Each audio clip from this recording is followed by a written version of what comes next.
Hey! It's about time. Welcome to Watch Mojo, and today we're counting down our picks for the top 20 biggest differences between Avatar's animated show and its live-action series. Beware of major spoilers ahead. There are always ways to get in the game, if you know which pieces to play. Number 20.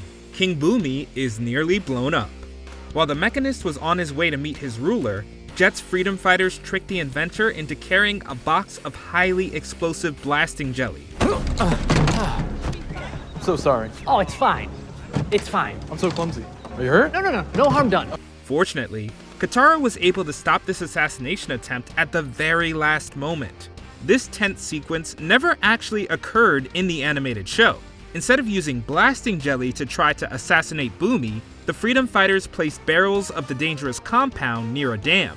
Although they managed to set off a huge explosion on the animated show, there were no casualties thanks to Sokka's quick thinking. I warned the villagers of your plan, just in time. What? At first, they didn't believe me. The circumstances of these blasting jelly incidents were definitely different, but it's great to see that members of the Water Tribe prevented deaths in both mediums. Number 19. Haru never appears. During the 2005 series, a kid named Haru initially hid his elemental skills because local Fire Nation soldiers had outlawed earthbending. After the attack, they rounded up my father and every other earthbender and took them away. We haven't seen them since. So that's why you hide your earthbending. Shortly after Katara encouraged him to use his talents to save someone, he got arrested and forced onto the same prison his dad was sent to. The waterbender then infiltrated the floating jail and encouraged a bunch of earthbenders to revolt. Although this story introduced fans to a great character and highlighted Katara's ability to inspire others, Haru was completely absent from the live-action show. The imprisoned earthbender that Azula fought seemed to be the only nod to the character's story. Like Katara, we're still holding out hope that we'll see Haru again. Katara, thank you for bringing my father back to me. I never thought I'd see him again. Number 18. Momos near-death experience. The live-action team Avatar came dangerously close to losing their flying lemur during the Siege of the North. After a fireball sent a piece of debris hurtling towards a kid, Momo risked his life to push the child to safety. Is he Alive. Barely. here? Come with me, I can help him. Thankfully, Yue was able to heal him with spiritually enhanced water. Momo's time in the North was less traumatic in the original version of the story. He spent the majority of the siege well out of harm's way. In a hilarious twist, Momo actually put himself in danger when he voluntarily attacked Admiral Xiao. Xiao! The invincible! Get it off! Get it off! While we would have loved to see that scene recreated, the lemur was probably too busy healing from his heroic save to attack the big bad. Number 17. Iroh shares a prison with the Avatar. Shortly after Zuko and Aang publicly fought in Omashu, the airbender got arrested. The prince only got away because his uncle Iroh caused a distraction that the authorities weren't too fond of. We later discovered that Aang and Iroh were sent to the same Omashu jail. General Iroh It's good to see you, young Avatar. and Zuko. They capture him too? I hope not. This duo was never imprisoned at the same time in the animated show. Originally, Aang and his friends got arrested in Omashu after destroying valuable vegetables. While Iroh didn't get in trouble in that city, he was later captured by Earth Kingdom soldiers while he had his guard down. Changing events so that the General and the Avatar ended up in the same jail gave them more time to talk than they originally had in the animated Season 1. What happened here happened the world over. That's what a century of war will do. A war started by the Fire Nation. And a war the Fire Nation could end. If it were only that simple. Number 16. Jet and Teo arrive much earlier. Longtime fans were likely surprised when they saw Teo glide towards Omashu in the 3rd episode of the adaptation. You're not an airbender. An airbender? Of course I'm not. The character and his mechanist father originally appeared at the Northern Air Temple near the end of Season 1 of the animated show, but the surprises didn't end there. Jet and his crew of freedom fighters had a full episode dedicated to their debut in the 2005 series. But in live action, they just so happened to live near Omashu as well.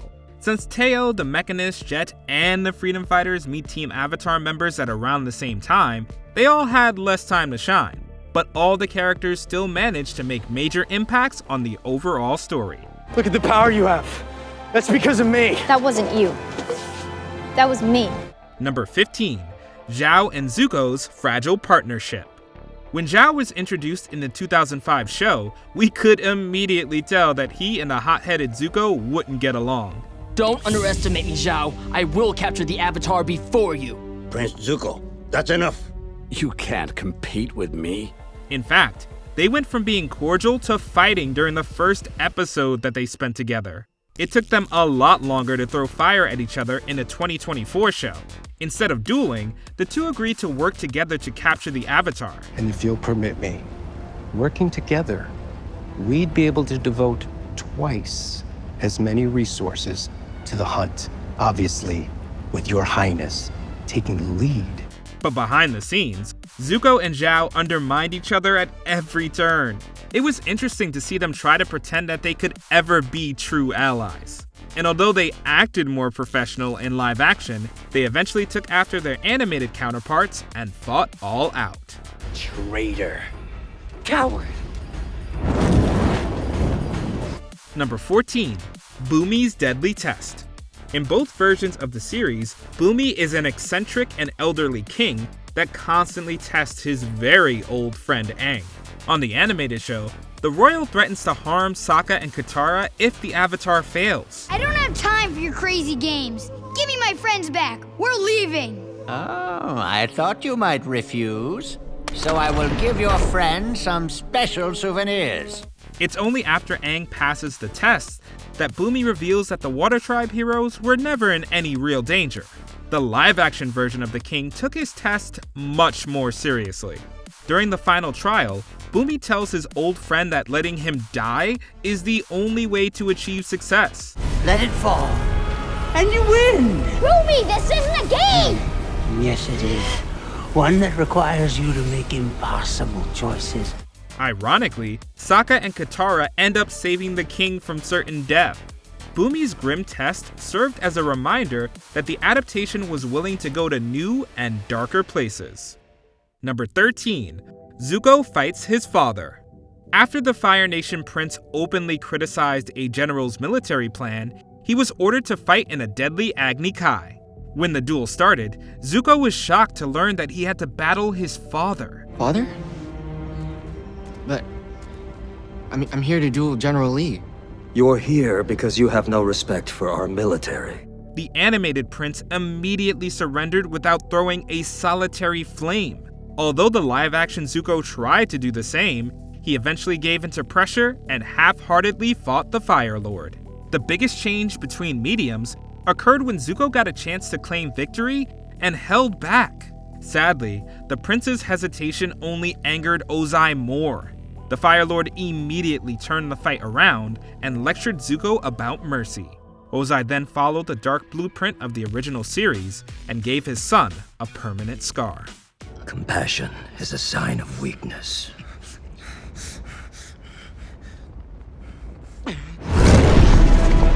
Number 12. The Secret Tunnel Journey. Upon finding out that Aang was at the mercy of King Bumi, Sokka and Katara decided to use secret tunnels to sneak into the palace. Before they entered the void, traveling singers told the heroes that love was the key to getting to their destination safely. Sokka and Katara end up fighting until a badger mole arrives. Once the animal sensed that the siblings cared about each other, he led them to safety. Love is brightest in the dark. It wasn't about the crystals. That's not what guided Omanshu through the mountain. This plotline didn't unfold in the animated series until season 2. Additionally, Katara and Aang navigated through the tunnels with light crystals alone. And lastly, a badger mole only agrees to help Sokka because it liked music. Badger moles coming toward me. Come on, guys, help me out. All the secret tunnel changes kept viewers on the edge of their seats throughout the journey. Number 11. Pakku Never Teaches Katara. only men were allowed to use waterbending to fight in the Northern Water Tribe. I wanted to ask, where will I be stationed during the battle? Women aren't allowed in combat. I thought you knew. But everything changed after Katara challenged Master Paku to a fight. Although she loses in both mediums, what happens after the battle majorly varies between the shows. In the animated series, Paku's reminded that he would have married Katara's grandmother if not for his tribe's traditions. Gran wouldn't let your tribe's stupid customs run her life. That's why she left. It must have taken a lot of courage. He then proceeded to teach the young waterbender new techniques. Paku's romance was never mentioned in the live-action show. After fighting Katara, he simply walked away. Although the master never gave the young waterbender lessons, he did grow to respect her skills. The adaptation also included an epic change where Paku told soldiers to listen to Katara's orders. Master Paku told us to report to you. Paku sent you to me? He told us to help you in any way we can. Number 10. Azula is an active player. Fan favorite villain Azula only had 2 non-speaking appearances during the first season of the original series. She gets significantly more to do on the live-action show. Azula exposes assassins, manipulates people into following her lead, and leads the conquest of Omashu. She even introduces us to more fan favorites like Mei and Ty Lee earlier than expected. The biggest departure from the series was her alliance with Xiao. If it were me, I'd send more resources to Xiao. See what he can do with a little support. Throughout the season, Azula gives him resources in the hope that he'd undermine her brother. It was fun to get some insight into what this villain might have been up to during that first season. Hopefully, it isn't long before we get to see Azula actively throw blue flames at the heroes. Azula!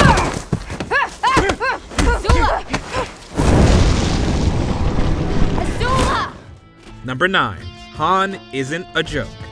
In the animated series, Han was a cocky Northern Water Tribe soldier who was engaged to Princess Yue. Let me tell you, Sokka, I've courted a lot of girls, but Yue is the finest, and she comes with the most perks. Despite having little actual battle experience, the self-absorbed kid thought he was better than Sokka. The two even came to blows after a conversation got too heated. By contrast, the live-action Han completely respected Sokka. You want to ask me about fighting? You have something none of us have. Experience. Tell me, Fire Nation armor, is it metal? The new version of the Northern Water Tribe character also announced that Yue broke off their engagement. In the end, both Hans end up charging headfirst into danger to protect their tribe. It's implied that the animated character met a terrible fate after a humorous and hilarious defeat. Admiral Choi! Prepare to meet your fate! As I was saying. Sadly, it's made clear that the humble and noble live-action Han didn't survive the battle either. Number 8. The gang never meets the deserter. During the animated gang's journey, they're introduced to a firebending master named Zhang.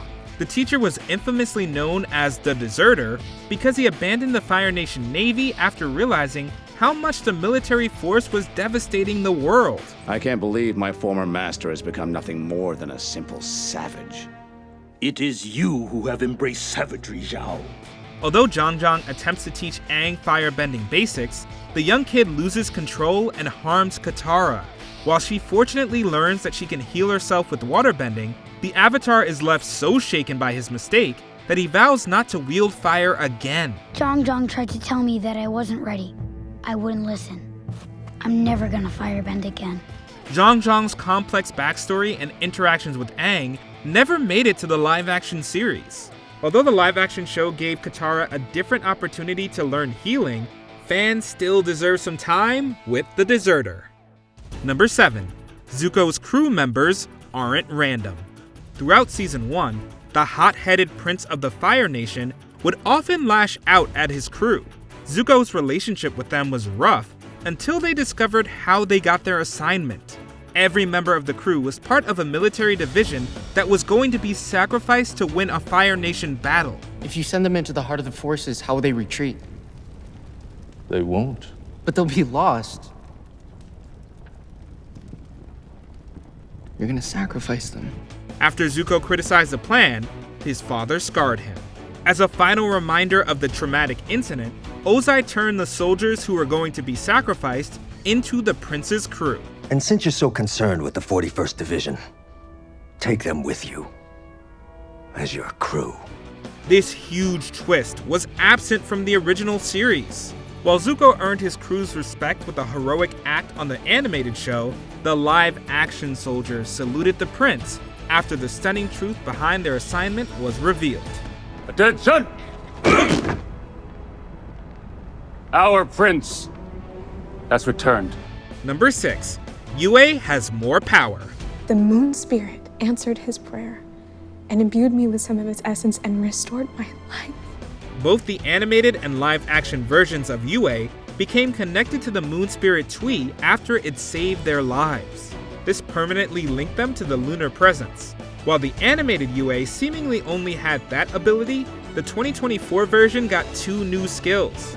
Although the original character could only waterbend after dying, Amber Midthunder's take on the princess could always manipulate water.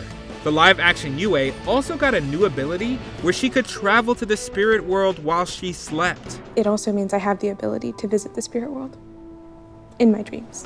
Her new power allowed her to meet and connect with Sokka before they met in person.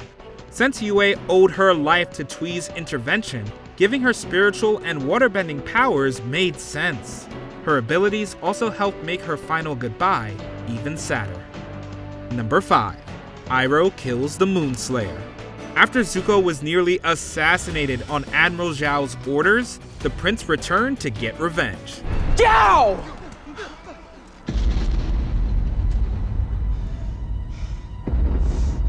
You're alive. Although the two fight in every reality, the Netflix show added a shocking new conclusion. After the live-action Zuko beat his rival, Xiao tried to hit the prince with a sneak attack. Iroh immediately intervened and instantly killed the admiral. Zuko's uncle notably was a lot more lenient when the Moonslayer tried the same move at a different point in the original series. But more significantly, Xiao's final battle ended when he was snatched up by the Ocean Spirit. Although Zuko tried to save his bitter rival, the admiral memorably accepted his fate and was dragged underwater. It's safe to say that karma wasn't kind to any variant of Xiao. I am Xiao the Conqueror. I am the Moonslayer. I will capture the Avatar. Hopefully we're not trapped in here as long as that guy. Number 4. Aang and Gyatso reunite. Growing up, Aang saw Gyatso as both a wise mentor and trusted friend. They spent a lot of quality time together before fate cruelly tore them apart. Shortly after Aang's avatar state kicked in and froze him in a block of ice, Gyatso died during a battle with firebenders. In the original series, the two never saw each other again after these traumatic events. That's why our jaws dropped when Aang found Gyatso in the spirit world. Gyatso? You finally made it! Their reunion is incredibly emotional, satisfying, and heart-achingly brief. Although they still didn't get to say a proper goodbye, it was great to get a new scene where Gyatso and Aang got to speak one last time. Can we talk about it when I get back? Of course. Number 3. Aang isn't concerned about the comet. At the beginning of the war, firebending soldiers gained extra might because Sozin's comet was flying ahead. They used their enhanced powers to kill nearly all the air nomads. Avatar Roku warned Aang about the danger of Sozin's comet in the animated series. Additionally, the Last Airbender learned that the celestial body would return by the end of the summer. Sozin's comet will return by the end of this summer, and Fire Lord Ozai will use its power to finish the war once and for all. The ominous comet news understandably unnerved Aang and further motivated him to master all the elements. Despite being a major plot point in the source material, Roku never told the latest version of the Airbender about the comet. We can only hope that Aang learns about the dark cosmic event before it's too late. We shall see the return of Sozin's comet. Number 2. Ko sneaks into the story early. Shortly after the live-action Aang accidentally brought Sokka and Katara into the spirit world, the siblings met Wan Shi Tong, were tormented by visions, and got captured by the Twisted Ko. Your friends? Now why would I let you play with my food? Aang then had to discover how Avatar Roku bested the villain before the creature consumed his friends. In the animated series, the siblings didn't meet Wan Shi Tong until much later. More importantly, they were never captured by Ko. Although Sokka was taken into the spirit world, he didn't remember the experience. What happened? You were trapped in the spirit world for 24 hours. How are you feeling? Like I seriously need to use the bathroom. The animated Aang mainly went to see Roku to talk about Sozin's comet. Lastly, the Avatar voluntarily visited Ko to get information. To make matters creepier, that version of the character snatched the faces of anyone who showed emotion. You're just a curly-tailed blue nose. Before we continue, be sure to subscribe to our channel and ring the bell to get notified about our latest videos. You have the option to be notified for occasional videos or all of them. If you're on your phone, make sure you go into your settings and switch on notifications. Number 1. Aang and the Avatars. Within the live-action universe, Aang can speak to his past lives in places that are significant to them. This allowed the Avatar to speak to Kyoshi while he was on her island. Additionally, she was able to borrow his body to fight Fire Nation invaders. You wanted to know about the power of the Avatar. I will show you what that power can do. Before the season ended, Aang also spoke to Roku and Karuk. Each Avatar dropped major details about their past and helped the Airbender continue his journey. By contrast, Aang only spoke to Roku during Season 1 of the animated series. He didn't meet Kyoshi or Karuk until the 4-part series finale. By changing how Aang communes with his past lives, the live-action series has made it possible for new and familiar avatars to majorly affect the story in the future.